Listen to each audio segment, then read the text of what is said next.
when I was asked to screen it here, I felt that this would be a great place to do it, finally, on a big screen. So here we are. This is the big screen debut, the premiere, yes. So I would like to start with the question of what came first, your interest in film or your interest in ventriloquism? Film in general was my first interest from a very young age, because I became a ventriloquist as a young man, not as a child.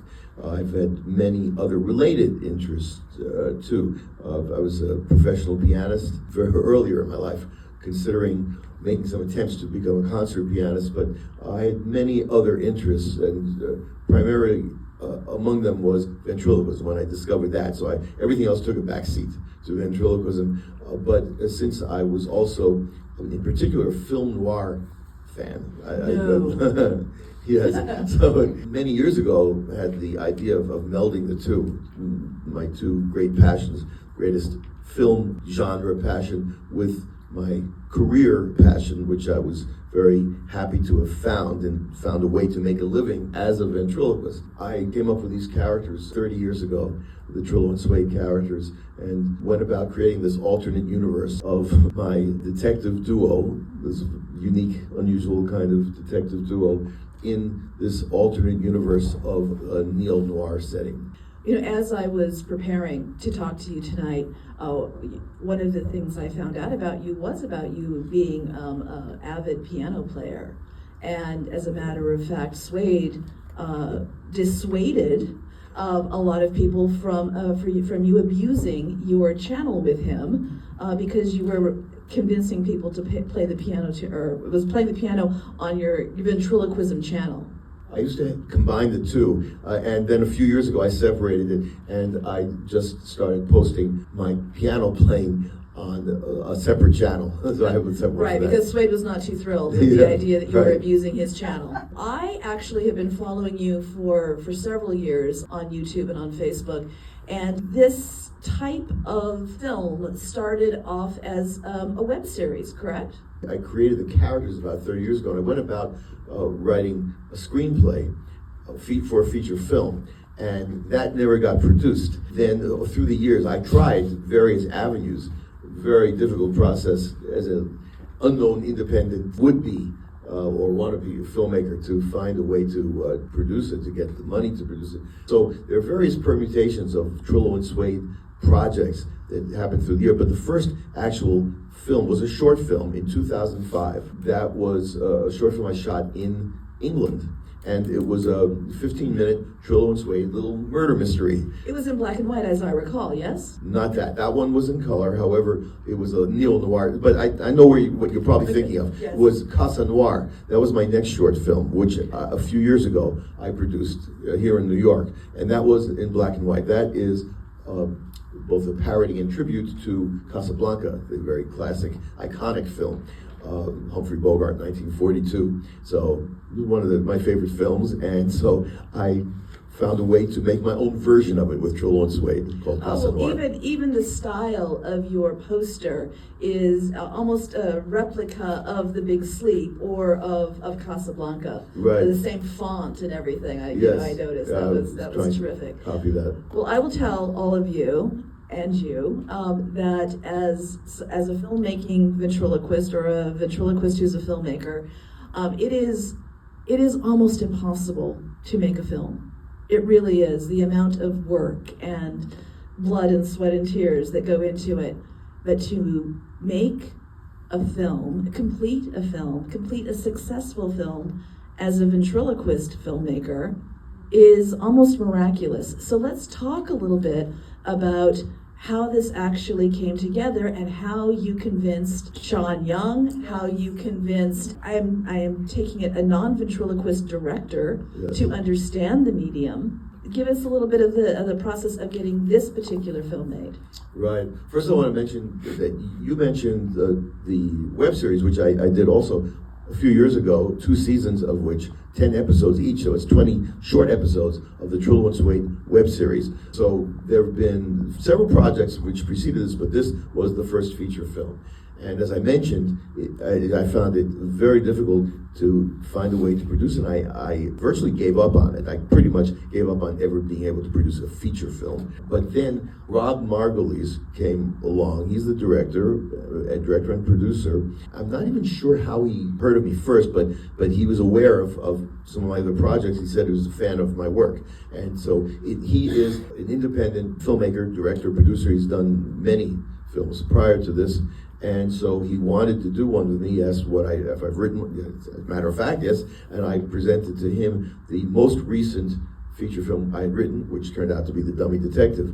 This is a film which, after several other films that I had completed and couldn't find a way to produce, this is one that I consciously wrote in mind to make it as low budget as possible, because it's one basic location, not too many characters, trying to figure out a way to make it a good mystery, which I hope stands on its own as a mystery, but will also be able to bring to life the whole concept I have and lure other people into that world to enjoy it too. The reason I was able to go ahead with this is because Rob is an expert at shooting very cheaply, very fast, but without sacrificing quality. Oh, the style of it is so film noir. Your cinematographer was, really understood the tropes of the genre, the blinds, the type of light, that urban blue color, and yes. and all of those wonderful tropes. I mean,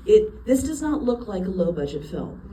Yeah, well, I'm glad to hear that. I am very pleased with how it came out. And Yuri Bathian is the name of the cinematographer, who I'm very happy. He did a wonderful job with this. And he consulted with me, with Rob and with me, a lot before we actually shot this. I was very thankful that he was respecting my vision in particular, wanted to know what do I want it to look at. And we discussed many different possible ways to shoot various scenes. So together with the three of us, Rob also.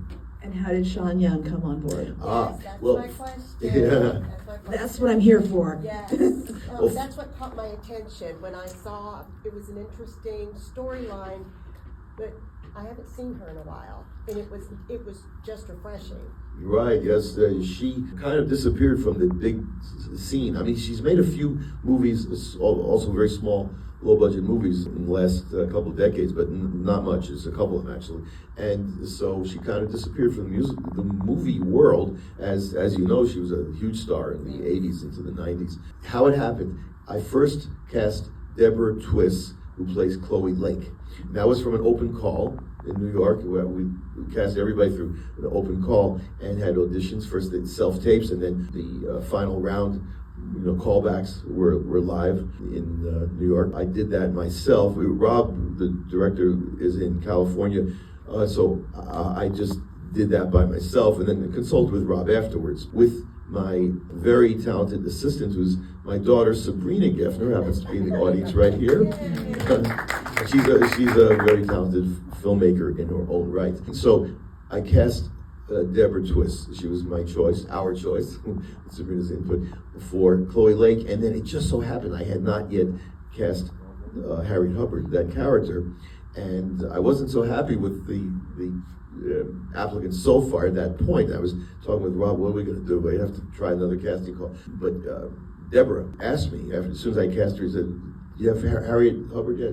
I said, no. And she said, I might be able to get you Sean Young, because she's a personal friend of mine. They had worked together on other films.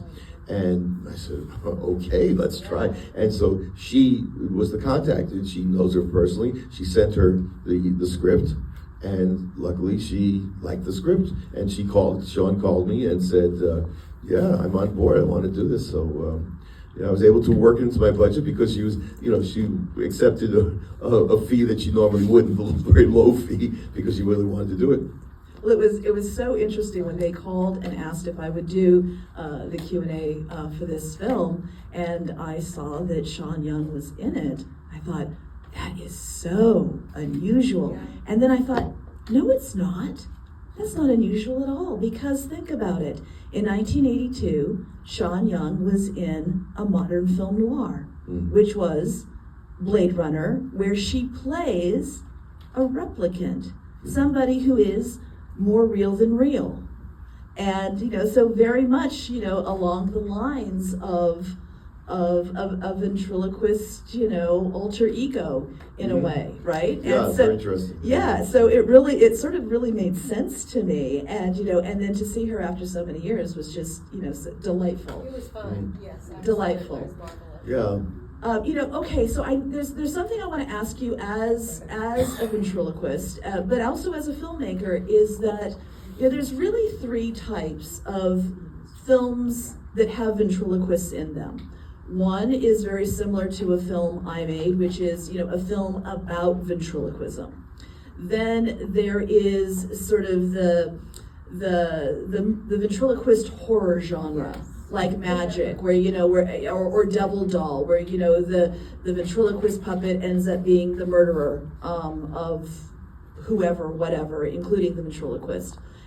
And then there is sort of a forgotten genre, which is really from the Charlie McCarthy, Edgar Bergen era, of where the ventriloquist is a performer but sort of lives with the puppet in the world, which is very much akin to what you're doing here. And so one of the pieces that I watched to prepare for this film was Charlie McCarthy Detective. Yes. That film is terrible. That it's absolutely terrible. And really the only reason it should be called Charlie McCarthy Detective is because at one point Charlie McCarthy is dressed up as Sherlock Holmes. And so when you went about thinking about creating the world of ventriloquism, and I really love the scene when you are in the bedroom and you are really sort of playing with what ventriloquism is and what the audience will say, oh yes, that's ventriloquism, oh no, that's a crazy person. Tell me about how, what were the rules of the world, and how did even you discuss that with your director, so that that world would be the rules of the world? Mm-hmm. Yeah, well, my concept of how I want to present Trillo and Suede to the viewers has changed depending on the script. In this particular one, which is the culmination of all the others, like the grander vision, I wanted it to be unclear to the audience, just as it was unclear to Trillo. Trillo struggling, obviously, with his fear about whether the puppet's taken over, and then Elliot Black is like a warning tale to him about what might be next for him, losing control of the dummy, and his obsession and terror of whether the puppets are alive or not, whether they're independent or not, autonomous or not. And that's why I wanted this to be an open question where everything could be explained on non-fantastic terms, but that the question would still linger, but that yet maybe they are independent in some way. So I just love playing with the line between illusion and reality. In general, that's always fascinated me. So I feel that that's the world for this particular permutation of the Trillo and Suede concept, is that lack of clarity, that kind of Twilight Zone feeling of what's real and what's not. And there's more characters than just Suede, obviously. Are those characters that are in all of your Trillo and Suede world, or are they characters that exist in your performance? Where do the other characters come from? Because truly, the grandma, in my opinion, she's the star of the film. She'll be happy to hear that. I'll let her know. Please let her know. Yes, Mrs. Levinsky. I've performed with all of them. So I do lots of shows of all kinds. It's been my main career for several decades. But actually, come to think of it, it just reminds me of your question that in character as Trillo and Suede, I've never performed a whole show.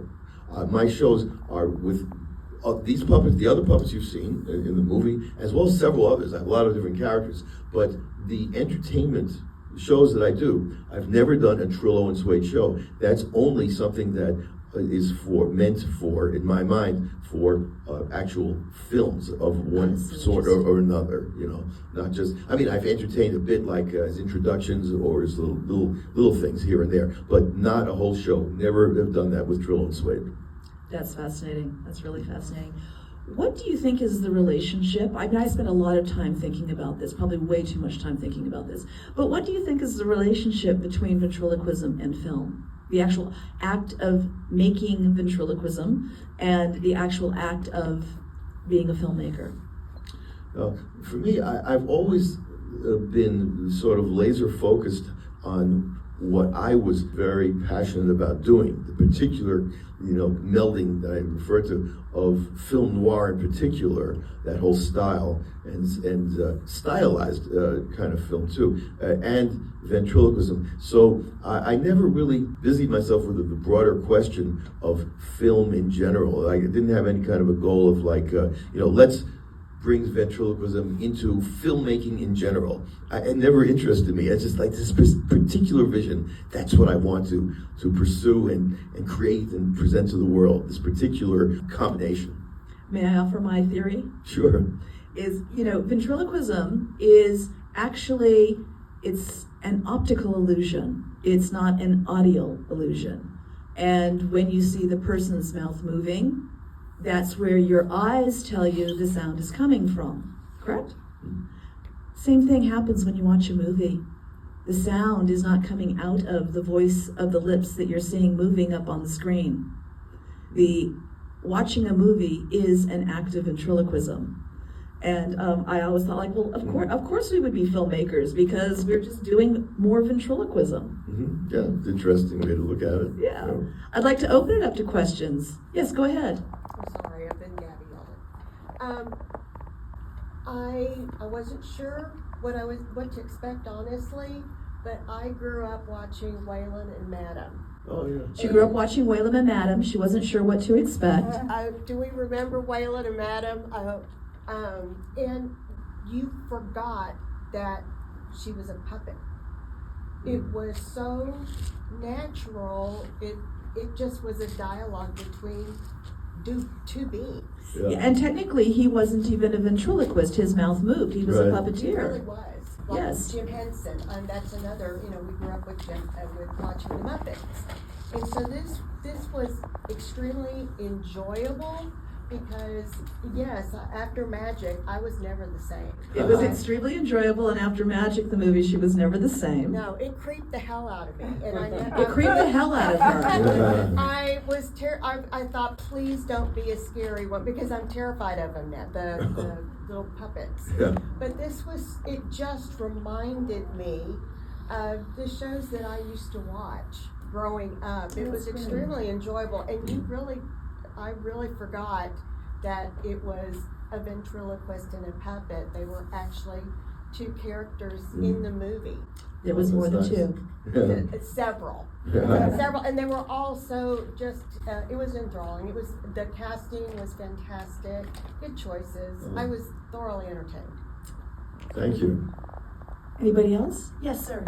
Did you consider bringing Suede for the interview here after the movie? Yes, Oh, where is yes. Suede and why? Oh, he's back in New York. He's on a case by himself. He's on investigation. And the plane prices are going up, so with the gas and everything. All right. That would have been fun. Anyone else? Yes, please. So I know there are particular people that make puppets or puppeteers and help with the design. Do you design? Are you solely responsible for the design of your The puppets I have. or do you have someone else make them and help you with the design? The puppets I have came about in different ways. Sometimes because I have a lot of I have about a dozen puppet characters.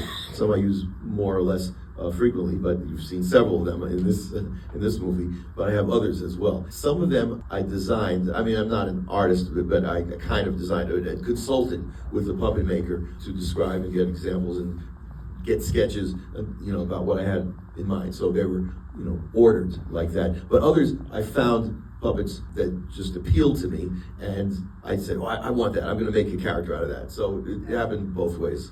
And the people who make these puppets are very much, sort of known among ventriloquists. So, for example, at the minute I saw the film, I was like, oh, Dinky is a Tim Selberg character. The person who, Tim Selberg is the person who made my character.